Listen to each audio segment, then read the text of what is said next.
আপনার দুর্নীতি দমন কমিশনের চতুর্থ বিশেষ জজ কর্তৃক যে চার্জ গঠন করা হয়েছে এবং যেই মিথ্যা অবাস্তব ভিত্তিহীন মামলা দায়ের করা হয়েছে, আইনের ফৌজদারি 561 ধারার এই অনুযায়ী, আইনের বিধান মোতাবেক অনুযায়ী উনি এই মামলাটা বাতিল চেয়েছেন।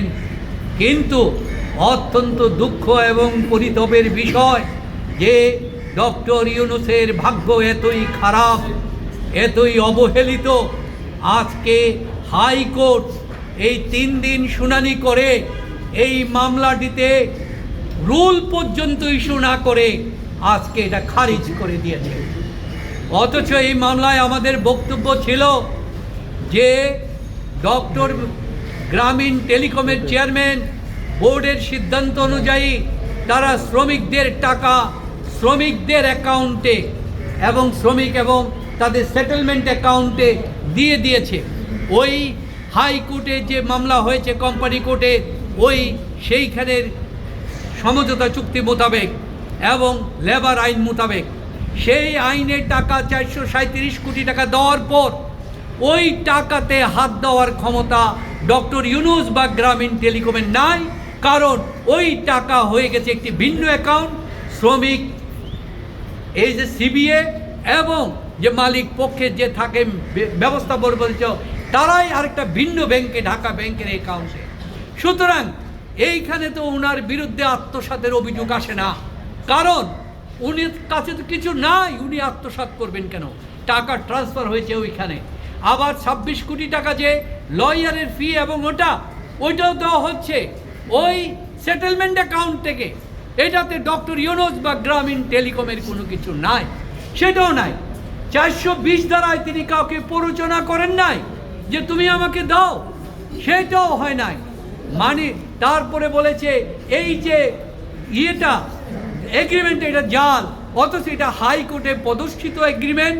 এই এগ্রিমেন্টের বলে হাইকোর্ট কোম্পানি কোর্টে শ্রমিকদের দায়েরকৃত মামলাটি ডিসচার্জ প্রত্যাহার করেছেন এবং বাতিল করেছেন দুই পক্ষের কারণে, অথচ এইটাকে বলল জাল। আবার বলল মানি লন্ডারিং আইনে দুদকের এইখানে কোনো রকম তদন্ত করার সুযোগ নাই, এবং করলেও সেটা আপনার কর্তৃপক্ষের কাছ থেকে সেটার জন্য সেপারেট সেখান থেকে করতে হবে, সিআইডি তদন্ত করবে এবং ব্যাংকিং কর্পোরেশনের সমস্ত যারা করবে। এখন আমরা বাংলাদেশ সুপ্রিম কোর্টের 5টা গাইডলাইন দিয়েছি, যে বলেছে এই 5টা গাইডলাইন যদি এটা প্রিপোস্টার হয়, সম্পূর্ণ ভিত্তিহীন হয় এবং এটাকে সত্য বলে ধরে নিলেও কোনো অপরাধ হয় না, এবং এই যে তার বিরুদ্ধে যে অপরাধ করা হচ্ছে এটা কোর্টের abuse of process of the court এটা দিয়েছে।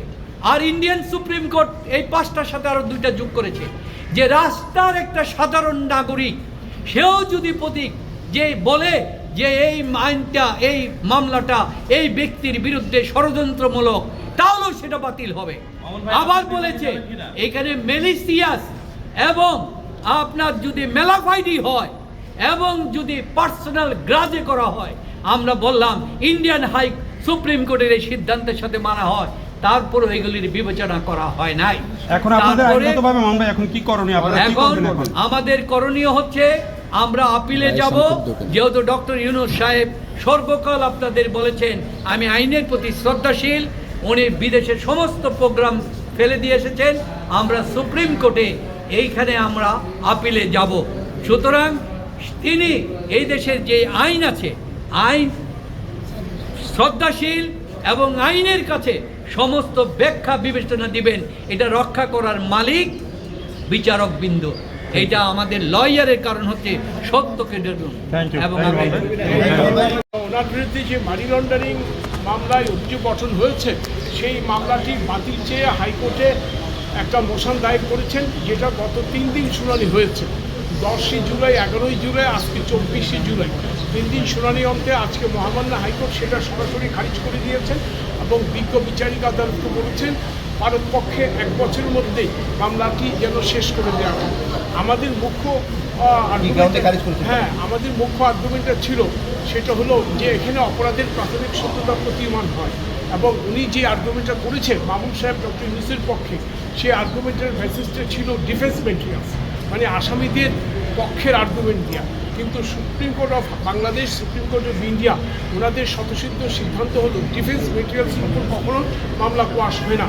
মামলা কোয়াশ হবে প্রসিকিউশনের ভিত্তিতে, যেমন এফআইআর, চার্জশিট, এই সবের ভিত্তিতে যদি কোনো ইনগ্রিডিয়েন্টস না থাকে তখন এটা খারিজ হবে।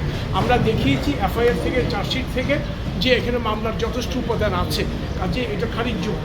আদালতকে আমরা অনেকগুলো সিদ্ধান্ত দিয়েছি, মিস্টার মামুন অনেকগুলো সিদ্ধান্ত দিয়েছেন, দুপক্ষ শুনে আদালত খারিজ করে দিয়েছেন, যেহেতু অপরাধের প্রাথমিক সত্যতা আছে।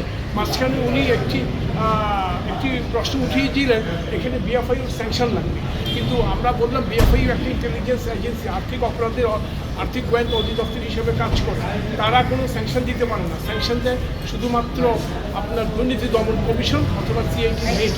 কিন্তু এই ক্ষেত্রে উনি এই আর্গুমেন্টে করে একটু মিস ইন্টারপ্রিটেশন দিতে চেয়েছিলেন।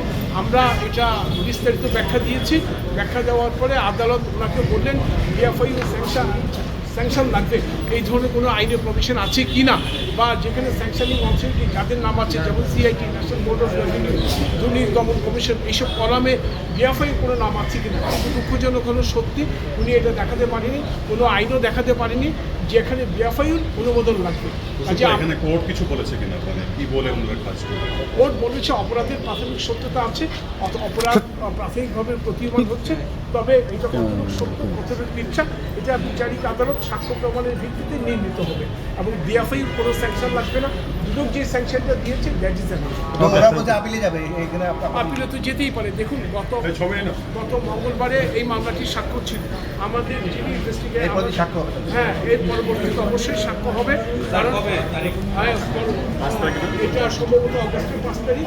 গত ডেটে আমাদের সাক্ষী আসছিল ময়মনসিং থেকে, যিনি 1 নম্বর সাক্ষী, ওনার পশ্চিম ময়মনসিং, কিন্তু ওনাদের আপত্তির কারণে এটা নিতে পারে নাই সাক্ষী দেয়, কারণ আদালতের আদেশের জন্য পেন্ডিং। অথচ আদালত